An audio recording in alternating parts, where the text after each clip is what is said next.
Hello, I'm Brad Kelly, and you're listening to Method and Madness. This is a show about books, the people who write them, and the labyrinth to be explored between the words. Have you ever heard about Willie the Weeper? Had a job as a chimney sweeper. He had the dope habit and he had his bad.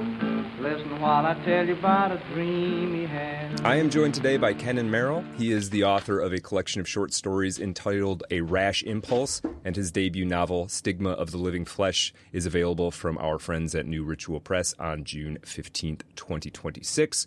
Stigma of the Living Flesh is a book that turns beautiful, unsettling, poignant, and whip-smart, one that grapples with matters of the soul and the impending AI apocalypse, and perhaps the old meaning of that word, as well as being a sometimes tender-hearted portrait of brotherhood. I definitely enjoyed the read, and I'm happy to talk to Kenan today. So first off, Kenan, thanks for joining me. Great book. Excellent job. Thank you. I think people are really going to enjoy it. I guess kind of wanted to start. I don't know a whole. We mentioned before in this sort of chatting before we hit record that we've been following each other for a long time, but I don't know a whole lot about you. What is I guess to kind of start that part of the conversation? What is your relationship to writing? Like, how did you get into it? When did you get into it? Maybe why did you get into it? Yeah, I started a little bit after college. Probably like I want to say I started writing seriously like at the very end of 2019. Okay. I wrote my first short story, and We Drink the Dead was the title of it. It was based off of like this mausoleum builder. It's based off like a true story of this guy who was around World War I times. He thought that burying people like pollutes the ground. So he was an advocate for building mausoleums, and it was in around I think Reading, Pennsylvania. This guy was active, and he would write manuscripts and treatises on why we should be building mausoleums instead of burying. Okay. Very obscure. So I was like, this needs to be a short story. So I wrote it about 1,000 words, relatively quick. I think it was in one sitting, and I was inspired, and I always had this relationship to I guess this inspiration by literature, but I think I want to begin making things because I just want to read something new, I guess. I don't know, something that can only come from me. Yeah, no, they say, write the book that you want to read for sure. So yeah, did exactly. were you sort of an avid reader as a kid and growing up and all that? Yeah, I my mom, she was a reading teacher. So we always had books around. I would read a lot of I enjoyed nonfiction for a while. I would just read as the encyclopedia when I was a kid. I would just open it up and see how much I could read, and then I'm not exactly sure when I started reading fiction seriously. It's probably sometime in high school. I think one of the first books I really, really liked was Fight Club by Chuck Palahniuk. Oh, yeah. That was another book. I just opened it up and I was totally immersed in it. Yeah. So a teenage boy that'll just peel your wig right back. Exactly. Exactly. Yeah. I saw the movie. I was like, okay, let's see what this book's about. People say the book's better. They say that about a lot of movies. And I was just blown away by it. Yeah. Just mesmerized. Very cool. Yeah, for sure. So I guess, I gave a brief sort of intro, kind of my editorializing. Tell us a little bit about Stigma of the Living Flesh. But I guess first, maybe, what's up with the title? Tell us, what does that title mean for you? And yeah. What does that little bit of text mean? You know what?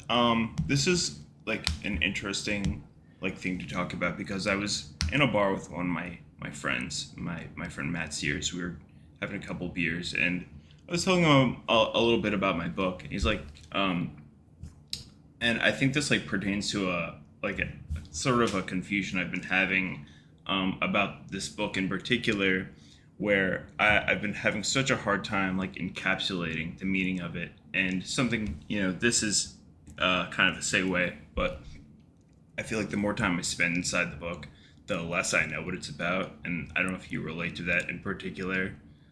But I guess, let's see, on the back it says, updating the aesthetic obsessions of Yukio Mishima for the age of artificial intelligence.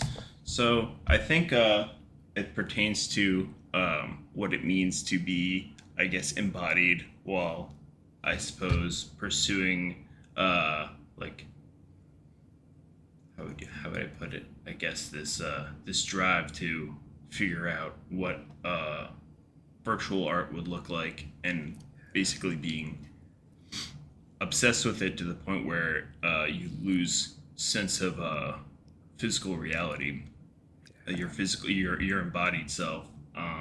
So I think it pertains to that a little bit. Also, when I was reading The Earth and Dark, I really like when the title shows up, because it shows up right at the end. I think it's like maybe the last 20 pages. So kind of just that, like yeah. it hits perfectly. You know, you're like, oh, all right, there we go. You know, and I think I was reading that, and that was a great passage. You know, I was reading those last couple pages, and they're just like a total whirlwind. So I think maybe I just like the sound of it. I like kind of write lyrical stuff, so.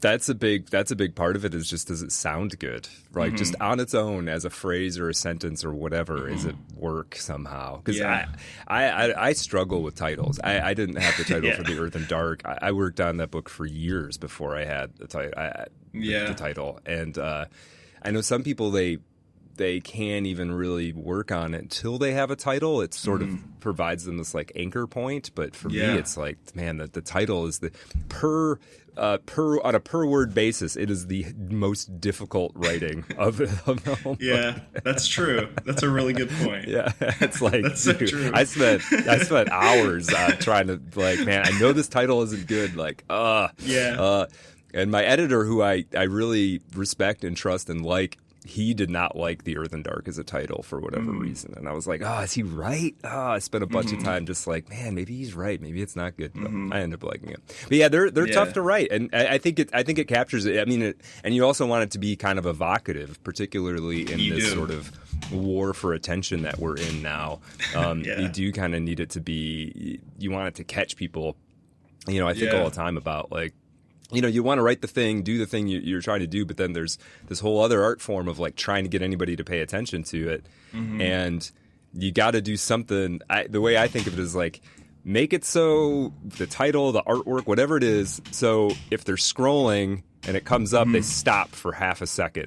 Right? Like, if you can just get them to do that, then maybe you can get them to take the next step and actually invest some time and attention into it. Yeah, it's hard out there. Well, tell us. You have a very striking cover, by the way. Yeah, thank you. Well, I think these look great together. Yeah, they do. You're right. Yeah. That was the goal, though. You know, you're totally right. Like, that's the point of the having like a really cool cover, is just like stops you. And these days, I was like inspired totally against a very like boring. I don't know what you'd call like Barnes and Noble tier, like MFA slop covers, which are very like boring, and they don't really attract your eye.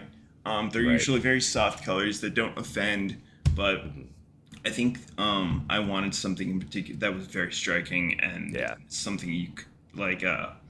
What is it in nature? Like red and black. They're kind of like warning colors, I guess, like maybe of like toxicity or something that's striking to the eye. It doesn't usually appear in nature very normally. Right. Yeah. There's it's a lot goes into this, because there's the you know, you see on Twitter or whatever go around these sort of pictures of like, you know, the 20 best-selling books of last year, and they all look like they're almost indistinguishable from each other. They're all just like, they all look like some kind of Easter card of some kind, like, you know, like, so like you're saying, like soft colors, and they're like kind of hazy or blobby, and they're like, what are we doing here? But you know, there's also you know, I also am seeing a rise in AI generated covers, or covers that look like they could be generated by AI, and sort of like, I don't know about that either. You know, it's like, Well, I definitely don't think the generated AI covers are a good idea, but No, yeah, sometimes there's, you know, I guess it's what you're trying to market it to as well, because there's the whole sort of genre, like hardcore genre stuff out there. Yeah. You know, I see my Earth and Dark is it's doing, it kind of stays afloat in a very niche genre on Amazon, Eldritch and Cosmic Horror. And it's like, you know, me and 50 other books are jockeying for position. If I sell a copy, it jumps up like 20 places. You know?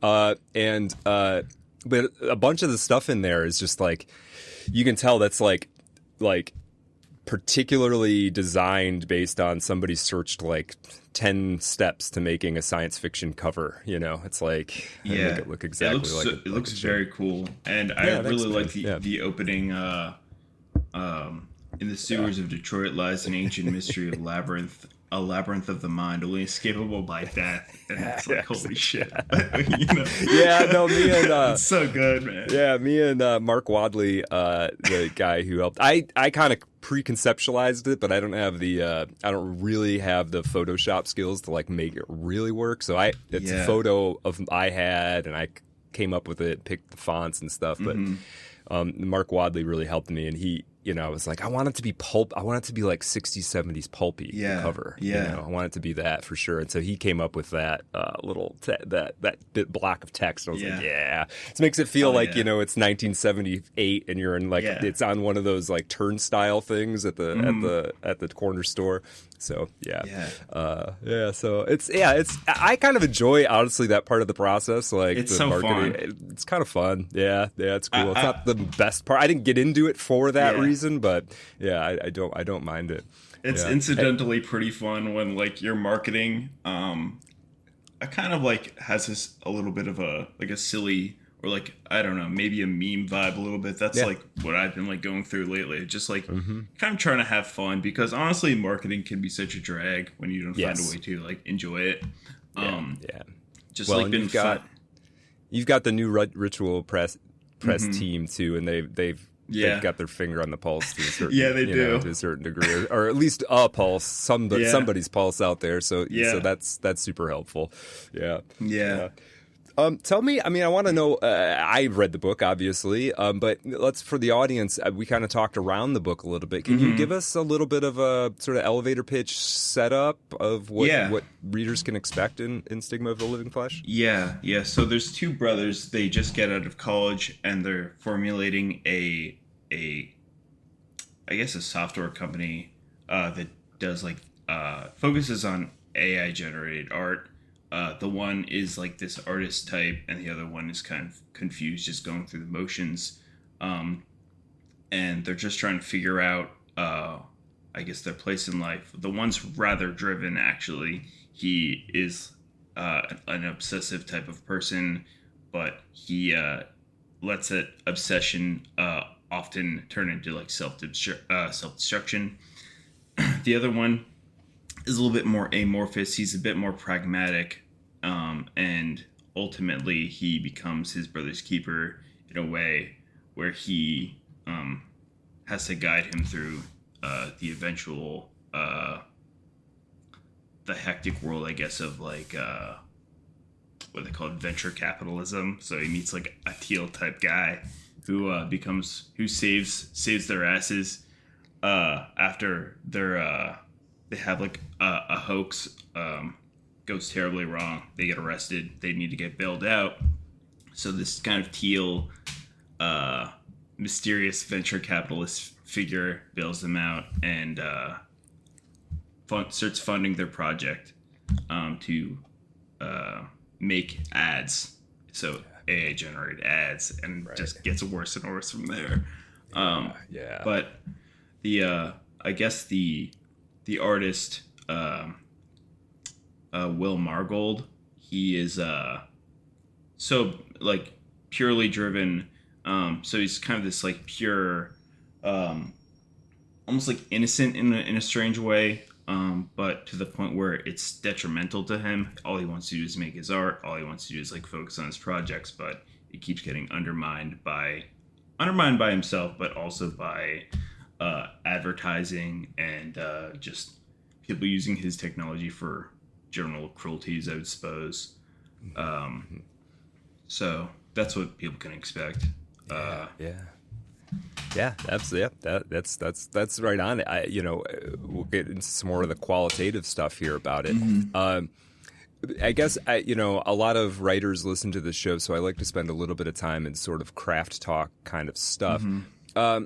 And one question I like to ask, because I think it's as revelatory about a writer's method as any other question I can ask. What was the first sort of germ of this book, whether it was an image, a concept, something in the news, whatever it was? What was the first thing or philosophical concept, whatever? What was the first thing that sort of kicked off the process of writing this book? Yeah. So the way I write, I'm a very image-oriented person. So whenever I have an idea, it usually comes to me in the form of a singular image that I build my entire story around. Usually with short stories. Lately, it's been short stories. I just get maybe one thing that's interesting to me, and I just expound upon it, and I just build a garden around it.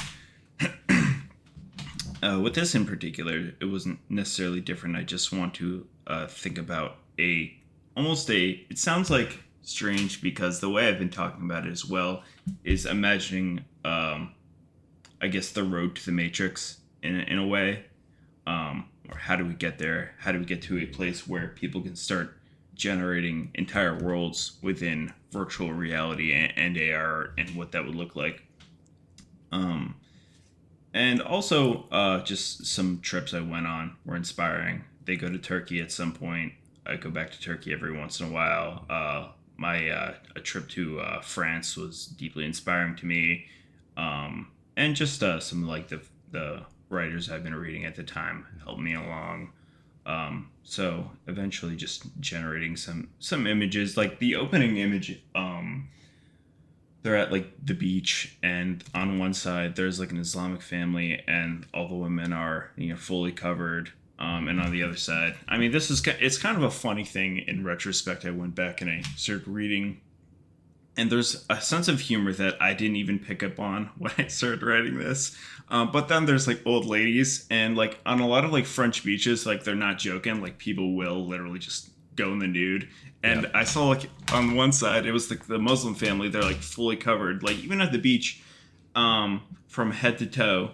And on the other side, it's old French ladies with their breasts out, Right. And it's this is insane. This place is so contradictory in a very unique way, and it I just I wasn't prepared for that. Just due to my I suppose American sensibilities, But and that contrast is intense. I saw a bit of that. Yeah, it is. Yeah, it is. Okay, it's so strange. Yeah, in both worlds at the same time.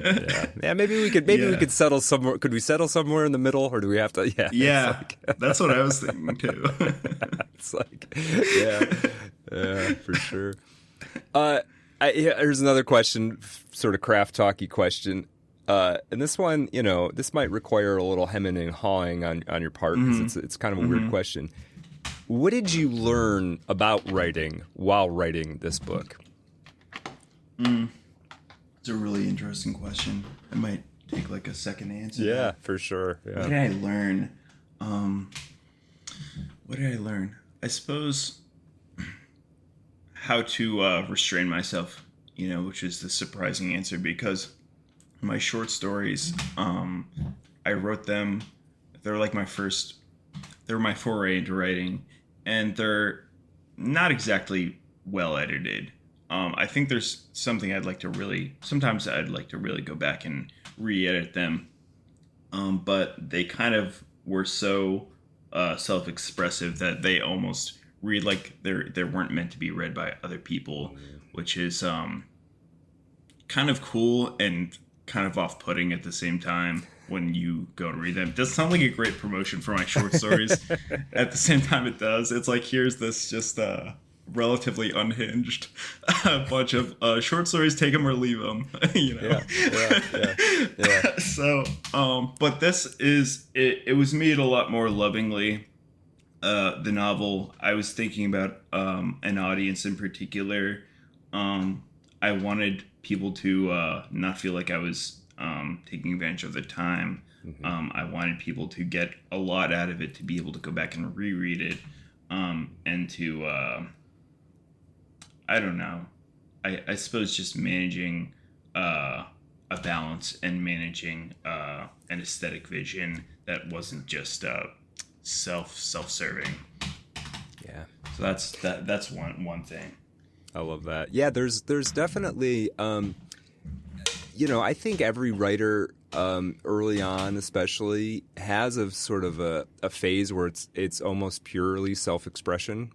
I think that's sort of normal, but I think as you kind of go along, you kind of realize like, how many times am I going to express that or whatever? Yeah. And then, then you start. This is my experience too. You start really thinking about an audience. Like, okay, well, what? Yeah. And not in a.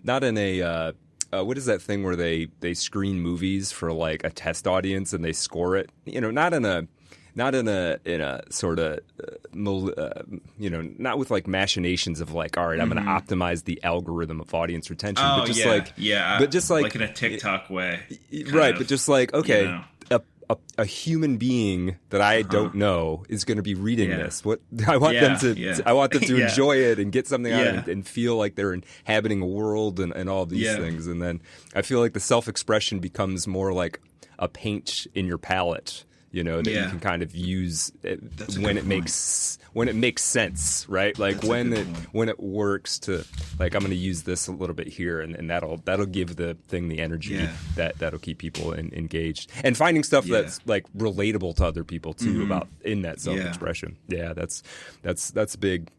And it's funny. And again, I think the urge to self-expression is kind of pure and beautiful and awesome. And if you didn't have some of that, you probably wouldn't bother doing any of the rest of this. But the restraint is important. Let's see. So I want to talk a little bit more specifically about the book. I want to read a bit, just I don't know if it's a few lines here, and then I'm hoping this will lead into some interesting stuff. You mentioned like rereading, and I read the book through. You had asked me to do a blurb, and thank you, by the way. Yeah, absolutely. I was happy to do it. And I was happy to get an early copy of it, and I really enjoyed it. And then I was kind of going back as this was coming back. That was a few weeks ago, and I was going back through and looking at some of my highlighted sections, and it does really reward rereading. There's some beautiful passages. There's some bits. There's some bits, and I mean this in a good way. There's some bits that didn't totally make sense to me as I read on the first time, where I was like, "That's kind of cool, but I'm not sure what it's doing here exactly." Yeah. And then you go back to it, and you're like, "Oh yeah, okay, I get it now." So that stuff is all very cool. So let me just read this bit, and then I got a couple questions sort of about it, and I think this might lead to some interesting places. So, quote. Now I thought if a burned man can become an ugly, porous stone, why can't a burned man remain spectacular, remain a flame, become a crystal? Is there a rule within the natural order which contradicts the following statement? It is possible for an entire human being to be transformed into glass, or a quartz, or a diamond? First and foremost, is it impossible according to the laws of physics?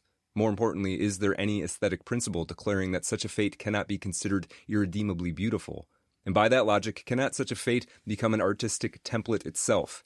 By the principle of beauty, why can't flesh be used as material devoted to increasing splendor within the world? This sort of beauty is the only prevailing value we have left. Now, that's in your book, but it's in a book within the book called Bioaesthetics, Art in Terms of Life by Roy Eves, 1976. So first off, who is Roy Eves? He's such a fun character. I think he's like my favorite character I've ever written. He's like, he's like a kind of spooky art terrorist guy, for lack of a better explanation, I suppose. He is an art school graduate. I think he's from France. He's an art school graduate. He goes to French Indochina for a little while. He gets picked up by Edward Lansdale, who is a real CIA psyop specialist, and he gets involved in all kinds of strange propaganda campaigns, which a lot of them were like real ones, like faking, like, or what would you say, spooking people to thinking that there's like going to be a nuclear war in North Vietnam is one. For like spooking people into migrating, like mass migrations. I talk about that in my book a little bit, but he's this sort of guy who thinks about martial arts and has a real, I guess, preference for the artistic side of martial arts and propaganda. So he gets out of Vietnam, and he becomes a sort of a writer or a professor type character who just is like a theorist, but so like, influenced by Mishima. Like he's almost like a Mishimist character who just haunts the background. Yeah. And I would say almost like he's sort of supernatural in a weird way. Like maybe not exactly, but he has such an influence on Will Margold that it almost seems like he's possessed by him, which is fun in my opinion. Yeah. No, I love that aspect. And yeah, I totally get the Mishima vibes. And also he felt a bit like a Don DeLillo character. And I don't mean that in any stock way, but like I was like, okay, this is sort of, there's some Don DeLillo territory going on here. That's interesting. And it was cool to me to, the main episodes in this show, the next one I'm doing is Dennis Johnson's Tree of Smoke. I don't know if you've read that. But, cool. I mean, that's all on the intelligence. I mean, almost the entire book is about sort of set within the intelligence side of Vietnam. And there's CIA, right? Yeah. So fun one of the main perspective characters is CIA agent. His uncle, who sort of got him into it, is kind of running he's almost like the Colonel Kurtz of Vietnamese of intelligence in Vietnam. Fun. And then there's other characters are associated, like, around the fringes. But then he's also got some sort of double agents, some Vietnamese nationals that are like double agents or working for the North or whatever. And in fact, the thing you mentioned about spreading rumors about nuclear war, dropping the bomb basically in Vietnam, that was in Tree of Smoke. That is this uncle character is something that he's trying to get spread out there as misinformation. Wow. So it's all in there. I didn't know that. Yeah. So I've actually been reading because I do these madness episodes. I've been reading about the Phoenix program. There's a couple books on it, which is the basically the intelligence program that the CIA was running, intelligence and torture, frankly, program that they were running in Vietnam. And then it's interesting too, because I didn't really think about this, but I'm reading about it, and then these names come up, people who were involved in the Phoenix program, and it's like, what did they do after Vietnam? Oh, they came to the United States. They were Americans, but they came to the United States and then like started implementing it here in these weird ways. Exactly. Like, okay, I don't. Yeah, so it's weird. Like, I didn't think about this because Vietnam to me is like, it's significant. My dad is a veteran, significant in my timeline, but you don't realize there's like this straight line between Vietnam and like post 2001 surveillance increases. Yeah. There's like this logical step. It's very unsettling in a way. So Roy Eves is great. Yeah, I can see why you'd have fun, incorporating him and writing him in there. And I bet there was probably times where I was like, why don't I just keep writing like Roy Eves? I was thinking about this. Yeah. He actually is like coming back for the short series I'm working on. Okay. Very cool. He's so fun. He every once in a while you get a character where you can really just be a weirdo about, and that's very clearly who Roy Eves is. He kind of lets me really indulge in these like Mishimist, like artistic visions, which are like insane, but like very, very fun when you can like dial it in the right way. Do you find? Sorry. Go ahead. No. Do you find those? This is just a curiosity, but do you find? So there's a lot of excerpts from the work of Roy Eves in here, and they're all well done and smart and interesting. But I'm curious. Did you find writing those passages easier or harder than writing the rest of the book?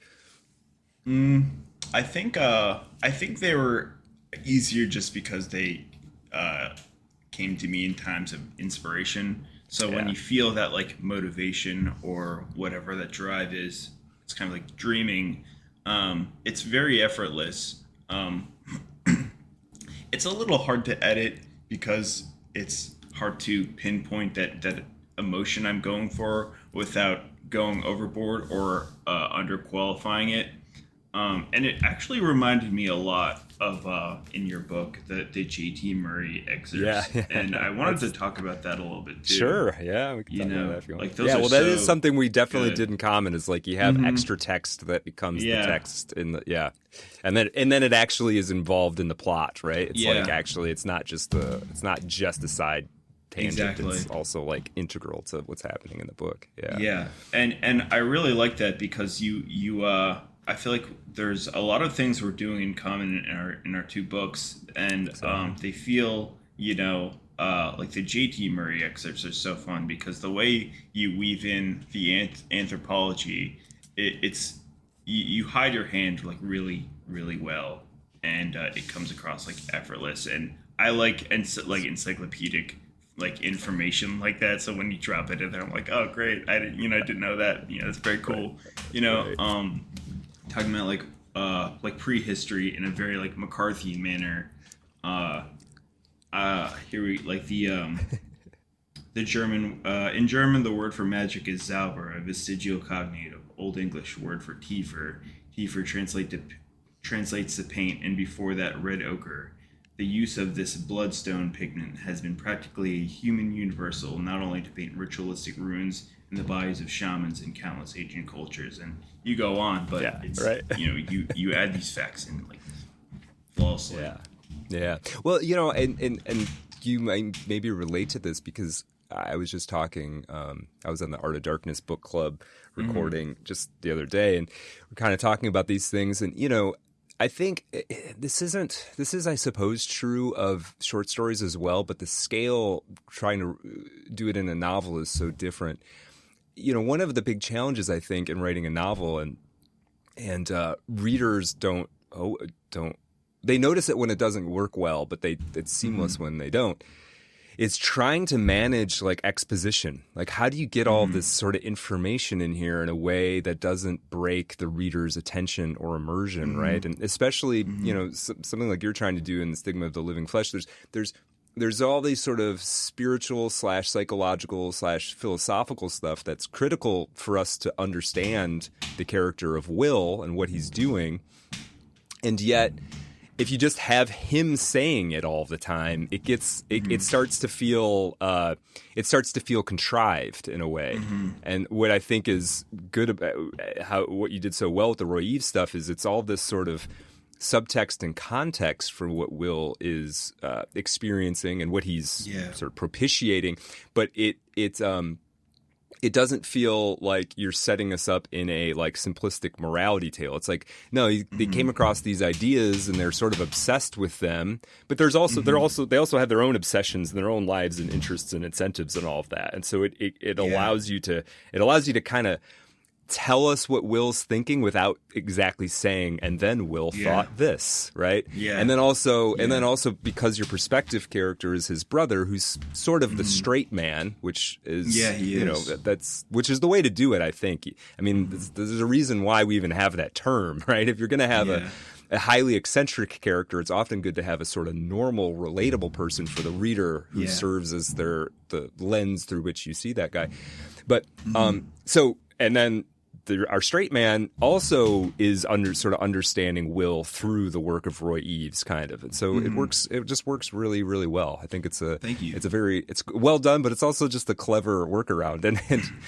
And for writers who are listening, it might be worth thinking about, like, how can I get to this stuff I want to say without making the reader feel like I'm saying it to them. It's a weird little magic trick we all got to try to pull off.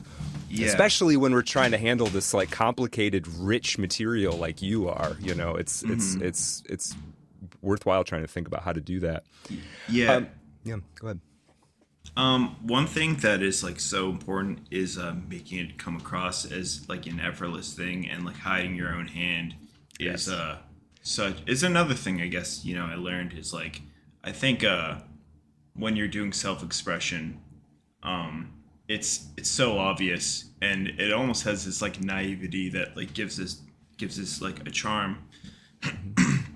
But when you're consuming a work of art, you don't want to really be thinking all the time about the artist's intentions, and you just want to be thinking about your personal immersion, which is sort of in a weird way. I think the novel is like about like a philosophy of aesthetics, but nobody really wants to sit down and read like a book about like aesthetic philosophy. I don't know anybody who really does that. Right. Like at least people who like kind of just want to relax and unwind, but like be, I guess maybe seduced in a way into like being persuaded. So that's like why I think the Eve's backstory is so fun, because he is sort of based in reality, but also like totally a like a spy novel character in a weird way, or maybe stranger, but yeah, he definitely. That's You could see him. I could see Roy Eves being an actual character who has scenes in a very different book. Yeah, and being compelling and being interesting and wanting to watch him move through the world. Yeah, for sure. I'm glad you brought up the philosophy of aesthetics thing, and you're right. Yeah. I'm interested in the philosophy of aesthetics, but if I see a novel and it's subtitled, on the philosophy, I'd be like, I don't know, man. Yeah, it's like an 1800s treatise, Right. So yeah, you have to like smuggle this stuff in and work it in around the edges and that kind of thing. And yet, it is a book that is about that in a rich, compelling way, oftentimes, and I wanted to kind of talk in that territory a little bit. You have at one point in the writing of Roy Eves, he says, quote, "Beauty works in a realm outside morality and logic." And then he presents an image that's sort of a corollary of the image in the part that I already quoted. He presents this image of a moth flying with its wings on fire as something beautiful. And yet, obviously, it's scary, and there's pain and suffering baked into all of this. And I wanted to talk about beauty a little bit, and because this book is about the whole deep fake thing, is there a relationship, do you think, between authenticity and beauty? Does authenticity matter to beauty? Maybe not, and that's maybe another reason why beauty can be such a confusing thing to wrap your head around. But authenticity, maybe an authentically beautiful thing, the knowledge of its authenticity, for a lot of reasons that I'm not totally clear on, do enhance the experience of a beautiful say work of art. For instance, when like you're going to the art museum and you see a painting, the original copy of a Monet, somebody as like common as Monet, that everyone knows. People love Monet. When you see the reprints of a Monet, you're like, okay, that's cool. But then when you go and see the real thing and know that it was crafted by the artist himself, it deepens your experience a little bit. So occasionally, authenticity, the knowledge of the authentic, does enhance, but not in every circumstance, and I'm not exactly sure why. It's a really interesting question. I've been thinking about authenticity a little bit, and sometimes authenticity is it can be contrived too. Yeah. It can be a little bit, I don't know how to phrase it exactly. It's not the most important thing, I don't think, but how would you know when something's authentic too? And that's talk about food that's that part way. of it. Right. That's part of it. There can be a contrived element. I mean, not so much anymore because I'm getting old, but I used to be fairly current in like listening to like hip hop in the 2000s and then the 2010s. And there's always this like whether they're real or not. And to me, it was sort of like, well, who cares? Like, and maybe it's because I'm a fictional person. I'm like, I'm more convinced it's weird. It's like authenticity versus like verisimilitude or something. It's like I don't want it to feel fake, but like I don't actually care if that guy was like selling drugs or whatever. Like it doesn't matter. It's about what like can he create this world that I believably inhabit or something. And it gets sort of mistaken for like actual real world authenticity. I think sometimes people put that in as a replacement for this idea of like, does it feel real? And then there can be this sort of overweening attempt to make the thing seem authentic by sort of picking the wrong signifiers or something. But gangster rap's a really good example of that. You know, just that sinks in perfectly. Because people, for some reason, they, want to listen to this music. And it's like, wow, this guy's actually, doing all these crazy things he's talking about. Right. And even people who lose, their street cred. Your street cred goes away. It's like, oh, you're just some guy from the suburbs. Right. It's like you're, instead of being from the heart of, I don't know, like the Würzburg of Chicago or New York or LA, finding out that whoever is just, an upper middle class, guy who never really killed anybody. It takes away from the experience a little bit. It does. And, it does for some people, and that's kind of screwed up, but it's true. It's true. Yeah. But then there were people. There got to be artists who were sort of playing around the edges of that, like, and there was a handful of guys who sort of disguised their identity. MF Doom was one of them, and then he created this like quasi science fiction world that all his stuff lived in, and it was cool. It's like compelling, it's interesting, and like I didn't care. I knew he wasn't secretly a mad scientist, but like it's fine. Like I don't need him to be. It's like that's so true. As long as it sounds cool, that's all. That's all I'm looking for. But then because this is, and I guess maybe I sort of asked that question in order to try to ask maybe a different question, because you deal with this, your book is dealing in this space of deepfake and artificial intelligence, but maybe more specifically like the deepfake and the creation of our artificial worlds. And, I don't know how you feel about sort of the generative AI takeover of all creative work. I'm going to assume that it's pretty horrible. Okay, I'm going to assume that you're most, at least somewhat negative on it. But as time goes on, there's this, because I think it fits into this whole question of authenticity. There's this notion that I think a lot of creative people very understandably, and I do this sometimes too, where the argument against it is, well, it can never make something as good as the human makes, as a human makes. And I think I don't know if that's the winning argument, because I mean, in some instances it clearly can. It depends on what you're comparing it, what human output you're comparing it to. But in some instances, I think it can. It doesn't mean I want it to. It doesn't mean I'm like, get rid of the movies and just make AI stuff. I just wonder sometimes, like, it feels like we're in this phase where we might have to be like restructuring our understanding of the relationship between this thing called authentic and art. Because if our whole thing is like, well, Gen AI will never take over because it can't make stuff as good as humans can. It's like, well, what happens when it can? Then what? Then what are you going to do? Then what's the argument, right? It's like, that's I don't know. Yeah, that's kind of what my I think my novel presupposes is like this kid finally comes along and he's able to actually make that happen. But the interesting thing is how I think authenticity is less important in art, and this like general feeling of ensoledness is what I like.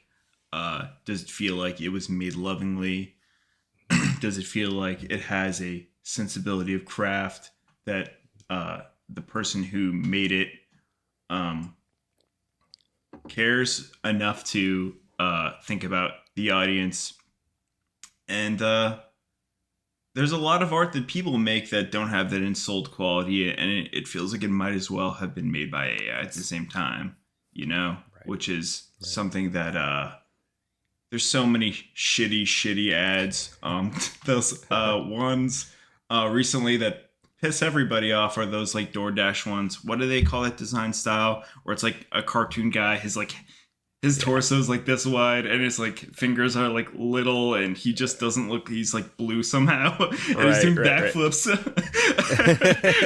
But it's like what the hell's going on? Right. Or even like the shitty like Barnes and Noble like covers you see, it's like this might as well be made by a robot. So I kind of have the same feeling about that as I do as with AI. But AI, you know, if AI art is really good at one thing, it's very good at being jarring in the uncanny valley, which is why I hate it so much when it's like on the ball with that stuff. Like people will like make like AI like generate art that's straight horrifying. It's like, why is this technology that we spend so much money so good at making horrifying images? It's so confusing. To no end. So with no like redeeming, like there's nothing redeeming about it, right? It's just exactly. It's just upsetting. No, there's I see all the time that comes up on my feed. You've probably seen these, and I hate them so much, and yet they like entrance me because I feel like I have to watch them. Yeah. These like little AI, obviously AI generated sort of stories or whatever, and the characters are all like some version of fruit. They're like a strawberry or a carrot or something. And then there's always like some weird psychosexual thing about somebody like impregnating the strawberry with a grape or something. And those are insane. I don't know who is coming up with these. And I don't know like either. I think if there's enough of them, I think they're gonna screw people up. Like I don't think you're right. There's something like uncannily evil about them that I can't they are quite they feel so emotionally manipulative too, because this is so funny that we both even know what this is, even though we don't know what it's called. Right. But it's like a blueberry crying. Yes, yeah. With big sad eyes. Right. It's like in the hospital or something. Yeah. It's so weird. And the thing is, like, they're not advertising anything. Like, I don't understand what what the point of them even is. Yeah, and they're not funny. Like they're not. I don't get it. I feel like they're like some kind of mind. They're like some kind of mind virus or something. It just gets you. Like you just watch it and you're like, oh, all right, that was weird. Next thing. Yeah, for sure. Yeah, you wonder like is there some like subliminal encoding going on in there? So I mean, that's my conspiratorial maybe you're right. mind. Maybe there's something there. You know, they're screwing with us. You know, it wouldn't surprise me. Yeah, I mean, TikTok is that essentially. Though, but like, you know, again, just made by real people. People know how to do rage bait perfectly. Yes. They know what gets views. So even when it's not like generated by a computer, people operate. And this is something you talk about a lot in your book. Like they operate algorithmically. They don't even know why they're acting in a particular way. Mm-hmm. But they just do, and in a strange sort of sense, people begin to act like artificial intelligence. So there's this like strange pushback where I don't know how to describe it perfectly, but like when we press into AI realms, we begin to lose our humanity, but the AI begins to like push back into humanity when it's trying to figure out what we are too. Right. Maybe there's something to that, maybe, but I don't know if I can extrapolate upon it right now. But it's tough to get our hands around in a lot of ways. I think there's definitely an element in which it's sort of like gradually making us all think a little bit more algorithmically, for sure. And I've realized. Well, here's the I'm able to think and scrutinize language a lot better than I am maybe video content or whatever. Mm-hmm. But I noticed this. There's obviously like the AI style of writing, and we you see that in everything, and then there's One thing I've realized that's really unsettling, it's almost more unsettling than the AI generated text, is when you come across like a YouTube video or like I'm listening to, something I'm listening to and they do an ad break and then it's a human reading it, or it seems like it's an actual human reading it, but the text they're reading is clearly AI generated. The text they're reading from has all of the hallmarks of Gen AI text, but it's a human reading it. And it's sort of like, is that like, that might not be good for you to be a human reading that text out loud as though it's your own. Because then it's like you're bringing the cognitive process that created that text into your own head. And it's like, so I've started to like, especially like on social media, I've started to, because I'm worried, this maybe sounds like too pearl clutchy, but I'm a little worried about the AI style of text like entering my brain and becoming more and more how I talk, and then because how you talk and how you think are totally entangled, then becoming how I think as well. And so if I'm following a social media account and it seems it has the hallmarks of AI text, I just unfollow it. It's like, I don't know if a human wrote it or not, but I don't want to be seeing that on a daily basis, because all of a sudden I'll start talking like Gen AI, right? So it's you know what? Yeah. Sorry. No. That was the kind of it. Yeah. You know what? You're so right. But you know what like gets me is the is it the N dash, the long one, right? I should know this. Yeah. I wrote a whole book. I'm like, oh, what's that one again? But the N dash is people will see that and they'll just freak out. They're like, oh my god, this is AI.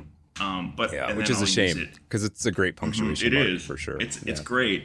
Yeah. And I'll use it every once in a while, and then you have to like double take and look back at it, and you're gonna say that like people will think that I'm doing AI generated work, and that sucks too. Right. Yeah, none of us wants that accusation at all. No, it's a shitty one. It's not. You work your ass off for like 2 years, and they're like, oh, some guy just made this, on his computer or whatever. Right. It's like, no, that's not the case. Yeah.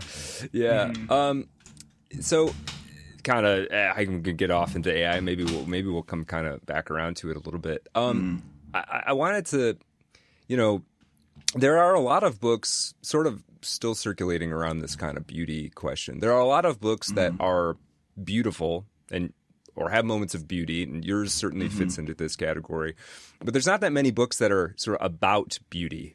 And there's this great part in Stigma of the Living Flesh where Will, he's trying to explain his project to an audience, and he perceives this, or there's this perception that when he gives this kind of speech that he's sort of lost in the sauce, like maybe this doesn't make sense to anybody else. Yeah.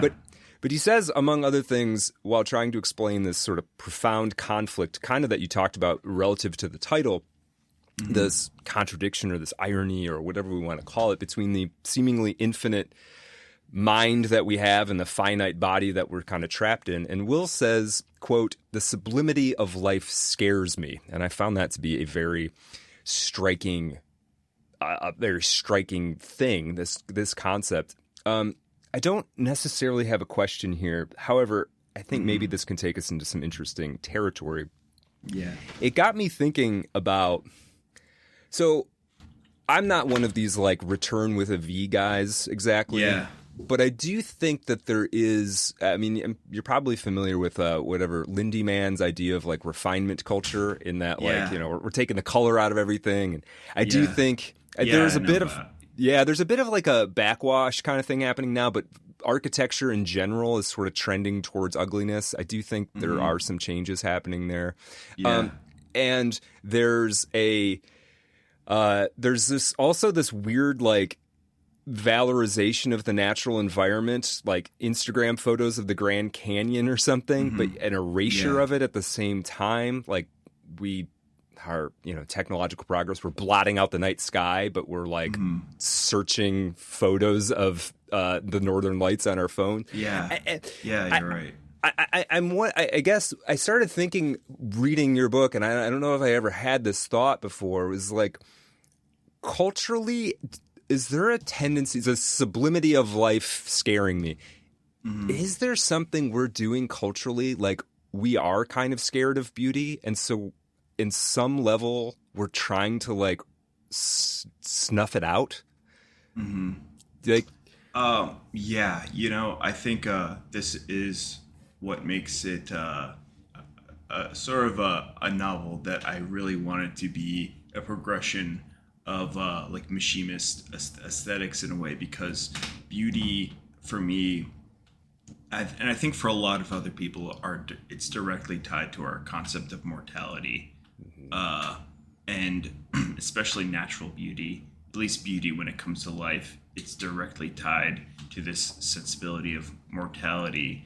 So at least when it comes to like people, or I don't know, like my cat's running around somewhere. He's like a beautiful kitten, but knowing that he is going to get older, and like it, I guess it makes the moment more special, for lack of it. It just makes it's like he's only going to be this age. It's the exact age one time, and I think that maybe sublimity is an interesting thing, because just like I think my concept of aesthetics, and a lot of people's concept of aesthetics, is it's not alloyed to morality all the time. So and just like sublimity isn't alloyed to a concept of logic, that's why I think I enjoy the solar imagery so much, because you can't make it direct eye contact with the sun, and therefore you can't like have a totally clear, like systematic aesthetic experience with it. It's not something your brain can't even rationalize it very easily. I'm trying to think about a better way to say it. I was thinking about that last night when we were gonna talk, but just the solar imagery is so important to me, because it overwhelms you, and that's what makes it sublime. It's beautiful beyond comprehension, which is what the sublime is to me. Are we afraid of beauty? That's a very important. I think we should be. I think we should have striking imagery that reminds us that we're going to die. I don't know how to say it, but I think that's true. Yeah. I think that's it. Yeah, no, that's really interesting, and I think you're right. I mean, I think the whole memento mori thing doesn't have to be a skull. There's a kind of a memento mori baked into every beautiful thing because of how temporary it is, and so then there is also a sort of a sadness baked into every aspect of beauty too, because it's fleeting, and part of us wants that permanence. But then when we see the interesting thing about that, and I love everything you're saying, the interesting thing about that urge towards permanence, or that desire towards permanence, is oftentimes then when we try to make something permanent, we uglify it. And the first thing I think about is like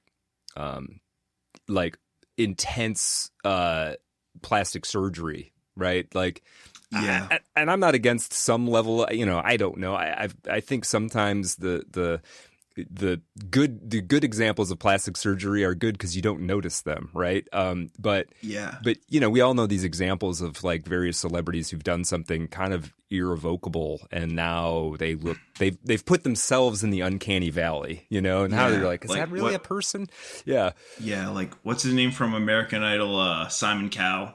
Yeah, he's a great example of that. Yeah. If you've seen like Simon Cowell, it's like, holy shit, man! What'd you do? Strange looking, man. Yeah. And not that he was ever any great beauty, Simon but Cowell's listening to this, right? Sorry, Simon. Sorry, Simon. Love you, bud. Yeah. But then but then it's weird, because then you do it, and then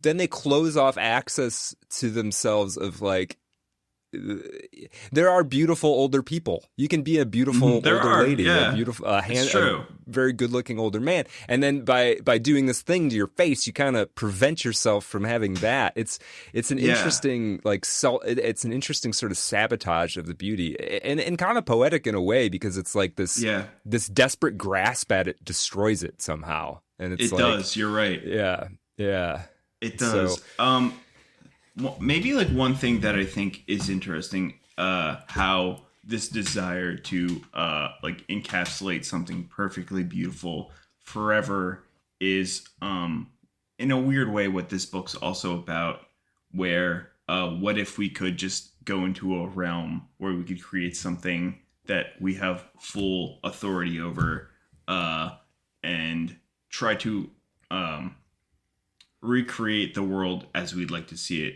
But unfortunately, the human mind isn't equipped for such randomness. Quite frankly, I think that's another thing I was trying to like get across is we can never recreate how complex the world is, because there's so many factors beyond our understanding. Right. And Will attempts to create these and rather successfully. Your character Will in this book creates these artificial environments. I think the first real effective attempt he makes is at the I never know how to say it, Saint Chapelle. Saint Chapelle. Butchering that. Yep. Yeah, in Paris. That sounds good.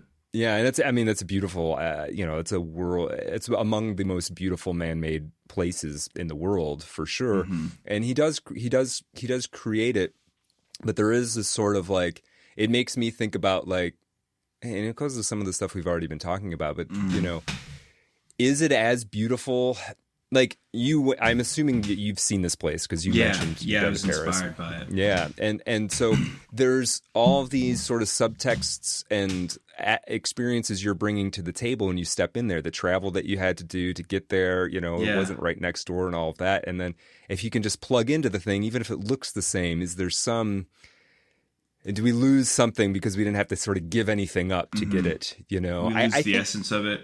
Yeah, I think a lot about the sort of pornification of everything, and this doesn't mean it has to be egregious, but like porn is effectively like the getting the thing without having to put anything up, right? Getting exactly, and so it can apply to anything that you don't have to make the sacrifices, but you get to have the thing. And we're all doing. I mean, I scroll through cool to make the episode art for this. I'm scrolling through photos of that church, trying to find a good one to put in the background, right? I'm totally doing it. This is not coming from a place of moral rectitude or something like that, but there is in this kind of definition of porn, right? This more general thing that can apply to so many things. Yeah. That's almost more what I fear of the deepfake AI stuff is like, we're going to create all this stuff, but none of the stuff that we used to have to sacrifice or give up, even if that's just time, we're not going to have to give any of that up. And then what is this? Then we're not making any exchange with the thing. No. It's just being presented to us. And I think, And in Will's case, the thing is, it's different, and this is what's cool. For Will, it's different because he had to give up everything for it. Yeah, and so he did. So that conflict isn't present for him, but it could be present for the other people that might, take advantage of his technology. So there's not really a question there. I guess I'm just noticing something that I thought was really cool about your book. I agree with you. Yeah. And the thing is, the irony, I think, of creating something really good is that it feels like it really shouldn't cost the audience too much. Where when you consume something that's really effortless, it feels like it just like totally immerses you effortlessly. But behind the scenes, when you're writing a novel, you're giving up 2 hours of your day every day. Right. So much like thought and stress and hope goes into it. And I think another thing that's upsetting about instant access, I guess turning everything into like a form of pornography, is it it takes away from like the eroticism of like interacting in the world, and not just eroticism as like in reference to like something sexual, but like as like the instant gratification of desire itself is catastrophic for aesthetics, I think, as well. Instead of you can't bake the love into something when you can just make it instantly, I don't think. Right. And people, maybe this refers to our like discussion of like authenticity, but people enjoy the backstories of the artists. I personally do, of like their biographies and their struggles, because you did Art of Darkness. You know a lot about that. People like to hear about the trials and the overcoming that led to the creation of a great work of art, and that I think maybe pertains to a definition of what authenticity could be. It's like, did this person really sometimes I feel like a fake, because like when I'll look something up and I haven't actually been there for when I'm doing novel research, I haven't actually gone through this. I don't know what it's like to, I haven't really even been to Miami, but I've been around it. I've spent a lot of time in Florida, but I've never really been to it. So a lot of the research I was doing was like just Googling things. So being authentic is something maybe that even pertains to real life, like struggle and real life experience being baked into a work of art. Yeah, absolutely. Yeah, no, this is when you were talking there, I was thinking about the idea of making the book as a writer, you're trying to make the book feel effortless, but you're right, there is the audience has to give up the time, and this is one of the things that makes marketing a book kind of hard, because if we were making music, I don't want to say that they don't have their challenges and struggles as well, but they do. But yeah. I can, if you're a musician, can you can engage in a musician's output pretty quickly. You click a button and it starts playing, and it might not be the full experience, but you're getting the taste of it pretty quickly. Same thing for film. The trailer, okay, I got to commit 2 minutes or a minute or whatever. And a book is like, hey, I think you might like spending multiple hours reading this thing. Yeah, it's like, you're right. It's kind of a big. It's kind of a big ask. It is in a way. So yeah, and that's interesting. And then but at the same time, I want that experience they're reading it to feel effortless, and they want to do it, right? And then it's interesting because as the writer, you kind of get to enjoy the book, but your relationship to it is so much different than anybody who's going to read it. It's like, it's I loved it and I hated it and I got bored and I got excited and I went through all the human emotions in the process of making this thing an easy read for you. Yeah. It's pretty cool. I love that aspect of it, but it's an interesting phenomenon. Yeah. It deepens your soul. I think, it does. It certainly deepens your soul. Yeah, I think so. And probably any like intensive creative work would. This is the one we picked, but yeah, I totally agree. You gotta go deep to get there. I wanted to, and this ties into the next question that I think is relevant to what we were just talking about right there, but also relevant to the experience of your character, Will Margold. And this is sort of a general question. Is obsession worth it? That's a really fun one. Because I feel like my gut instinct was to say yes. It so is, but I guess it depends on it. There's people with like OCD who would say no, but if you're really driven by this like sense of like obsession, and it gives you such a like grounding in meaning, is obsession worth it? That's such a good question. It's such a confusing question to answer too, because I guess the only one that can answer that question is I guess the obsessive. From the outset you could say, well, I'm trying to think of an artist who is known for his obsessive qualities. Maybe like I have been talking about Mishima a lot, so maybe we'll stay on, him as an inspiration for me in particular, but just every day in this routine, going home at like 12 by midnight, always writing. having this like obsessive drive towards aesthetics and death, leaving behind like many, like I would say, masterpieces, but I think driven by a compulsion towards beauty. Was it worth it? Was it worth it to him? I think he would say it was obviously worth it. Mm-hmm. But to other people, I think you can only speak for yourself at the very end. But it killed Will in my book. Mm-hmm. And, I mean, spoiler shit, spoiler alert, but I gave that away. Well, metaphorically, or actually, you have to read to find out. Yeah, exactly. And, well,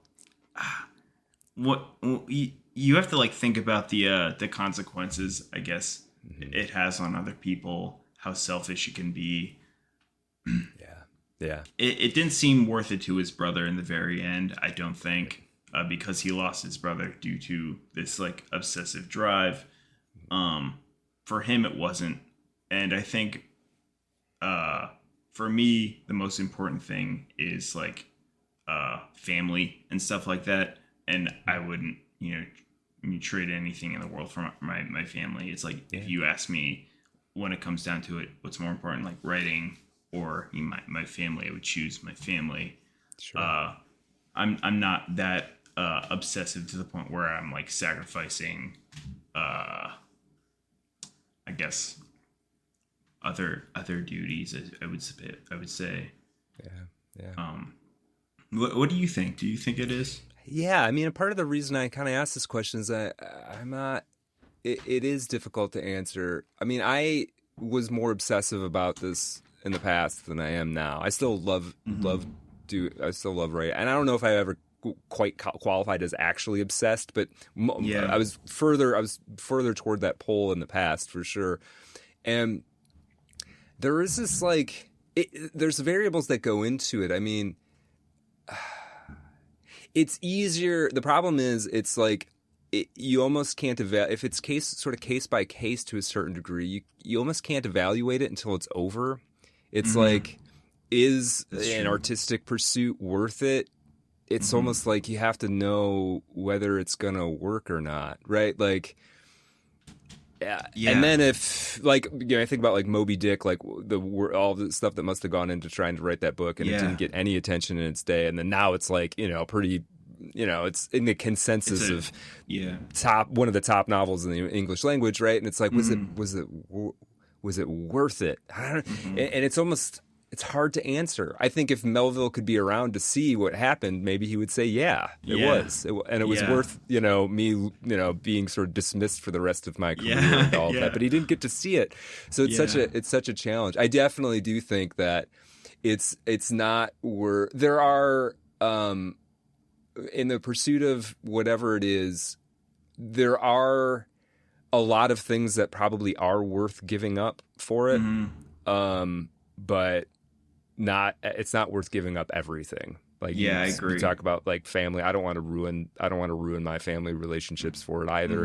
But I was certainly willing to be kind of poor for a while for it.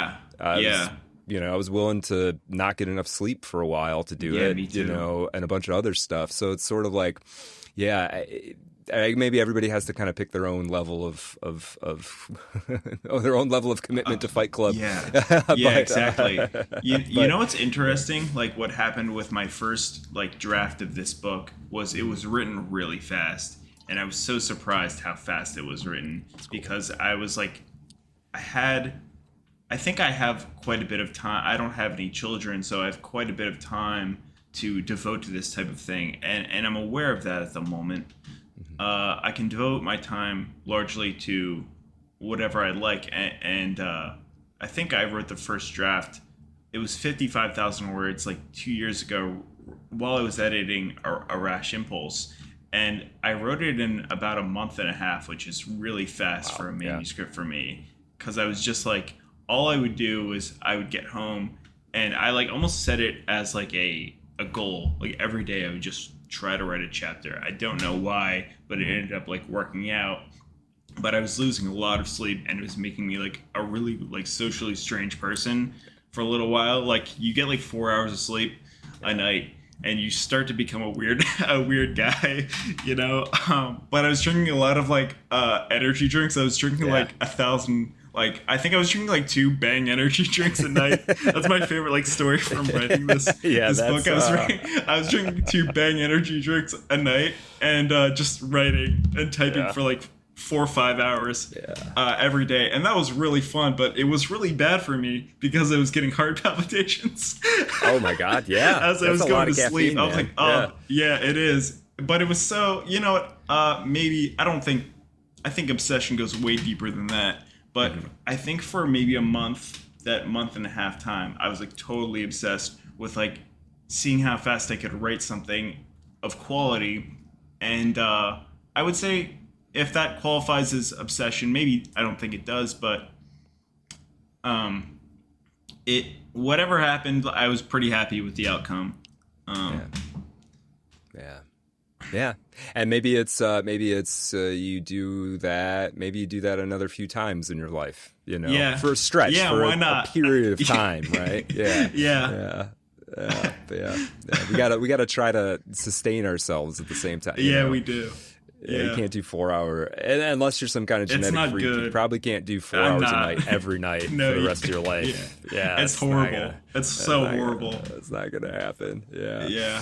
Especially like I've been trying to like I guess sleep more. I don't sleep a lot. Like I'm usually for a little while, so like a 5 to 6 hours a night guy. That's what I am. Yeah. This can't keep going. It's not going to be good for me in the long run. So I try to stay healthy. Yeah, I found that I not a freak, but I do think I need slightly less sleep than most people. Like most people need 8. I think I need like 7. Yeah.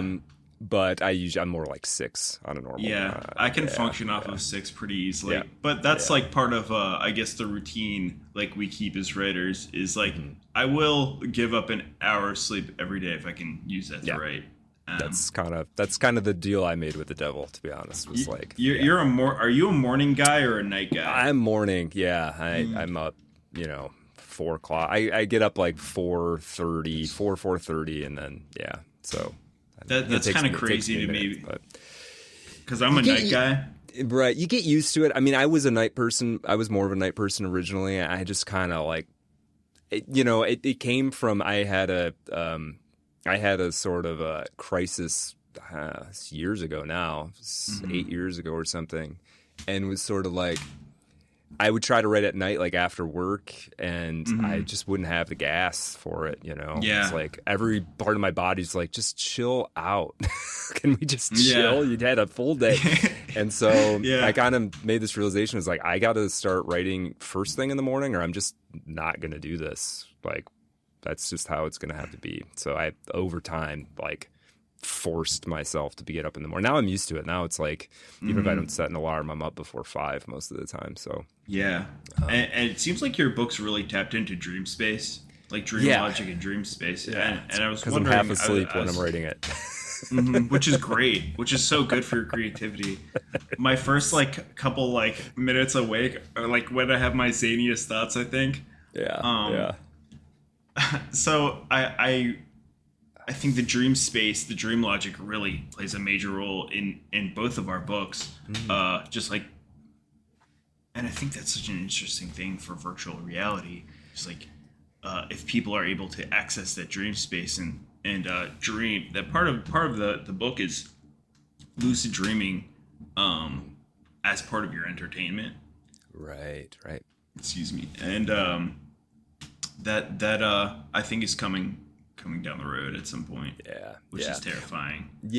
No, I think there's an interesting, I mean, we talk about this sort of the advances of technology and whether these sort of LLMs and things are replications of human intelligence. And I mean, it's one of those questions to me is like, well, does it dream in some way? And it does seem to hallucinate. So maybe it is dreaming, but there is. I mean, that is this one thing. It's like, I'm going to try to make this rational thing a human. It's like, well, humans got all this weird stuff. First of all, for a third of the day, we're just having weird visions for some reason. So like maybe you might have to incorporate that aspect of us into whatever this thing is that you're making. Yeah. Exactly. Yeah. Well, as we kind of wind down here, I wanted to ask the question I ask all the guests, at least the first time they're on. I wanted to ask for the Kenan Meral personal canon. This is 2 or 3 books that are meaningful to you, that especially those that you might feel like are under-discussed or underrated. Maybe under-discussed. I haven't read so many like niche books, I would say, that a lot of other people haven't read yet or haven't like been recommended. I think my favorite book, as far as something that just impacted me on an emotional level, is Spring Snow.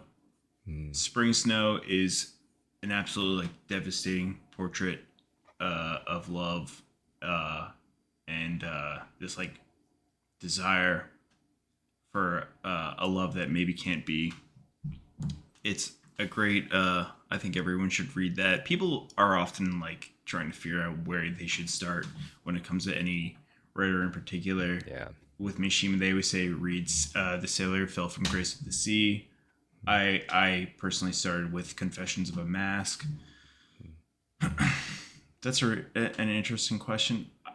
I'm just going to go off of like the books that are most influential to me that I recommend to anybody. They're not going to be particularly like cutting edge or new, but I like Blood Meridian. Blood Meridian's just so damn good.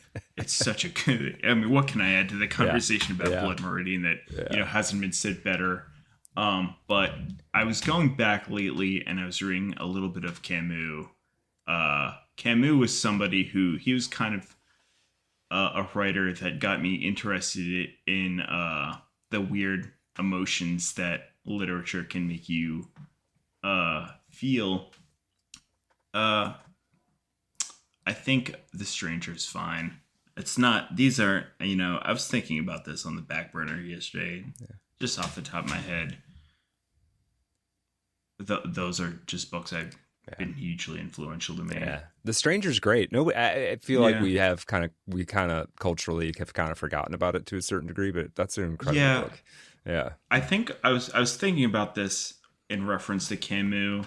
And Camus is somebody who is introductory to a lot of people. And I think it's because his philosophy is not necessarily very rigid. It's something that you can move on from. A lot of people say it's like the introduction. They start there as like a life philosophy and they move on from it because it's something that reminds them of their youth. But going back and reading Camus, he's a very rich stylist. And I'm starting the Plague soon, and I like it so far. It's a great book. Yeah. I wish I had better answers for that question. No, that's I okay. should have thought a little bit more about that's all right. That's all right. I mean, all the ones you mentioned, I have not read Spring Snow by Mishima. Mishima is tough because the guy, whatever, 60 books or whatever he wrote, he's got so much work. But I've read all the other ones you've mentioned and a couple others. So I do one of these days want to get into Spring Snow, but it's not quite on the top of the pile yet. It's such a good book. Yeah. He was brilliant, obviously a brilliant writer. Well, cool. Well, Kenan, thank you so much for doing this. Folks listening, get a copy of Stigma of the Living Flesh. Support Kenan. Read a great book. Support new press, new Ritual. Yeah, they're showing there. Yeah, support New Ritual Press. They're doing cool things. Longtime friends over there, Matt and Dan, doing cool stuff for sure. So, and Kenan, thank you again. Thank you so much. And I hope people pick this book up and it gets the attention it deserves. Thank you, man. I appreciate that. Have you ever heard about Willie the Weeper?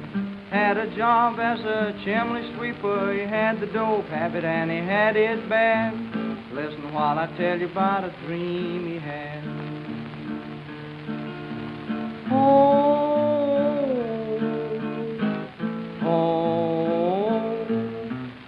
went down to the dope shop one Saturday night. He knew the lights would all be burning bright. Well, I guess he smoked a dozen pills or more. When he woke up, he was on a foreign shore.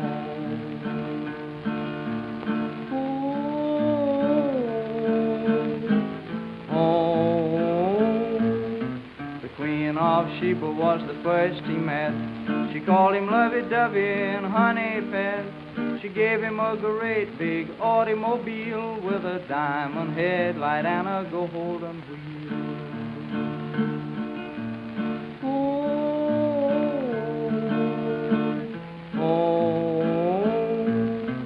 Down in Honolulu, Willie fell in a trance, seeing the dusky beauties do the hula dance. His sweetie got in jail and Willie sure did shout when he got the news that she had wiggled out.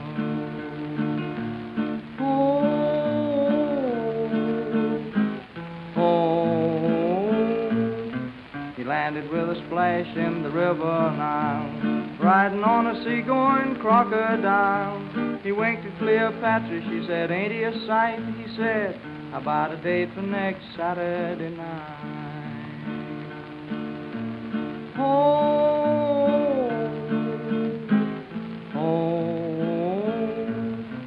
He had 1,000,000 cattle and he had 1,000,000 sheep, had 1,000,000 vessels on the ocean deep, had $1,000,000 all in nickels and dimes. Well, he knew because he counted it 1,000 times.